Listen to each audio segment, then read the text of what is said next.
Why play whole chords when partial chords will do? Let's talk about that.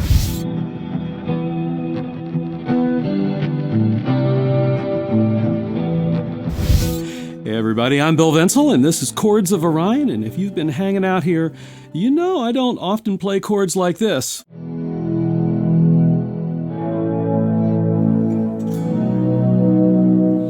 I mean, every now and then I do, but what I do play a lot of are partial chords, or as they are more technically known, dyads. That's right, almost sounds like a mythical creature that lives in the woods. But no, a dyad is a grouping of two notes, whereas a chord, technically speaking, is a cluster of three or more notes together.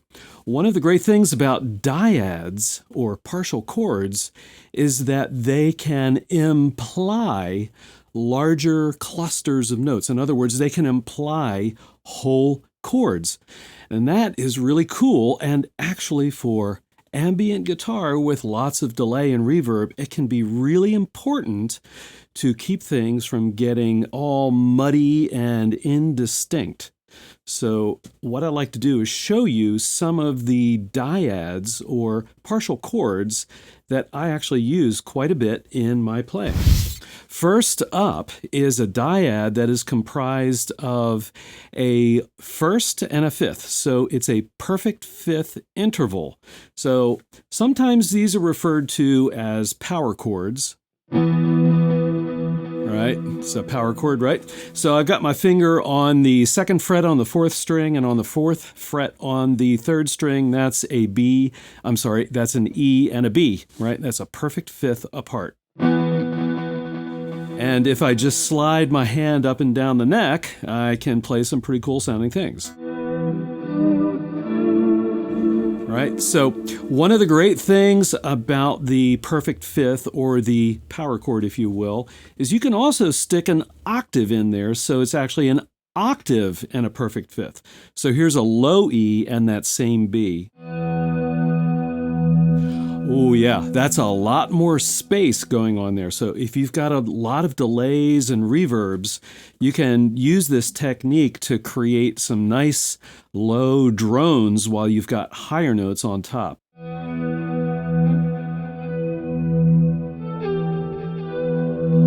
Right, so I'm implying chords there. Now, do you think that was an E major chord or an E minor? Yeah, answer. I think it's an E minor. But it could just as easily be an E major. Right? So you can go either way, and this partial chord, this perfect fifth, will kind of fit into the context of your song. So let me play you a pattern that I have done on several of my songs here on the channel, using perfect fifths on standard guitar, the key of E minor. On baritone, which I play a lot, it would be in the key of B minor, but this is E minor.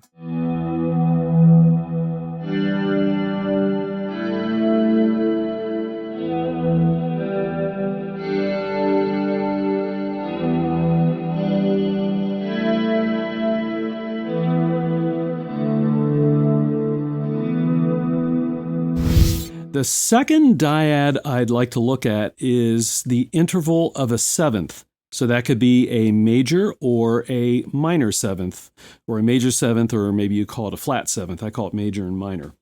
Okay, so if we play an octave, right? Those are two E's. If I just bring that high E down to a D, that's a minor seventh. Right? And if I bring that D up to a D sharp, that makes it a major seventh.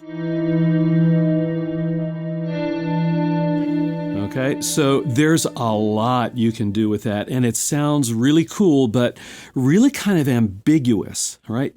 It's like, oh, I can't quite figure out what's going on. Now, if you play cascading sets of these seventh intervals, it's kind of nice.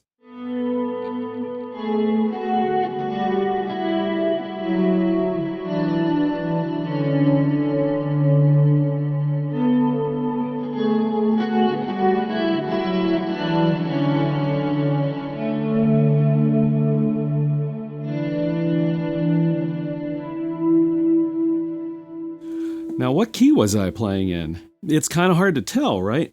But if I just kind of added a low E,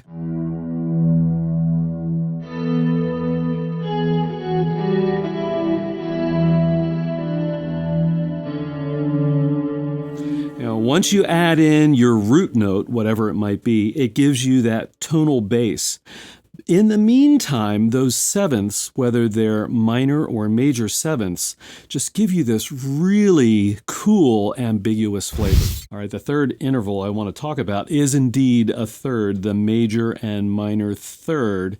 In particular, I really like to use an octave plus a third. So let me give you an example, brief example. Here's an E, and a minor third above an E is a G, right?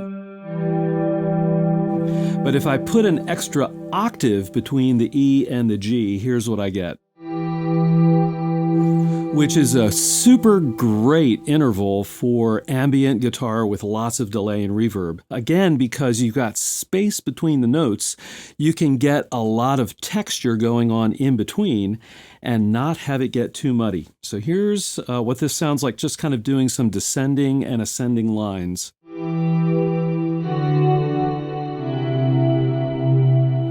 Okay, that's actually just a descending line, but that was E minor to D major to C major, right? Now, if I play that with a full chord, I don't think it would sound as good. So here's the full chord, right?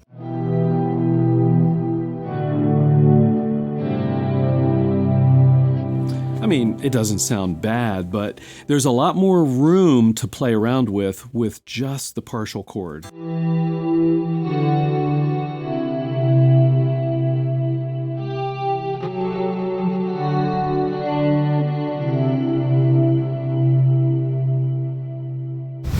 All right, the next interval I'd like to discuss is the ninth, or the second, depending on how you're looking at things.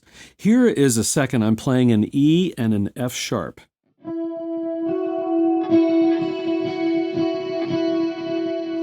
And that's kind of cool. Actually, it's very cool. But those notes are really close together, and if you just played a bunch of seconds, it would get really dense really quickly. So again, if you put an octave between the lower and the upper note, you end up with this. Ooh, yeah, that's really nice. And let me do some ascending and descending ninth intervals.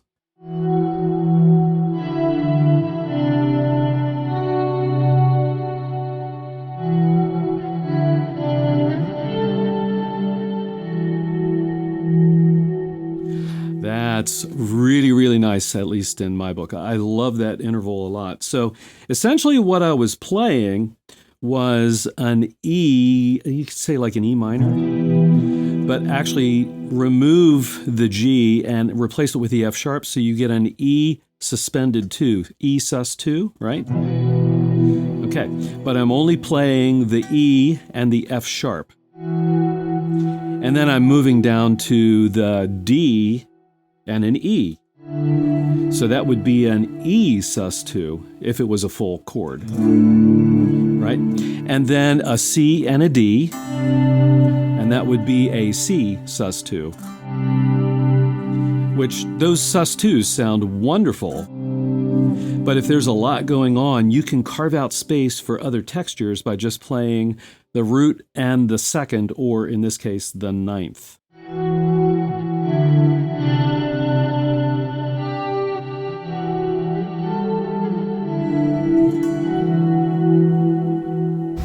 All right, I could go through the rest of the intervals, right? I could go through sixths and fourths and octaves, but let's put together what we've covered so far into a tune, if you will. And so I'm just going to play some stuff here and try and combine these intervals. Let's see what happens.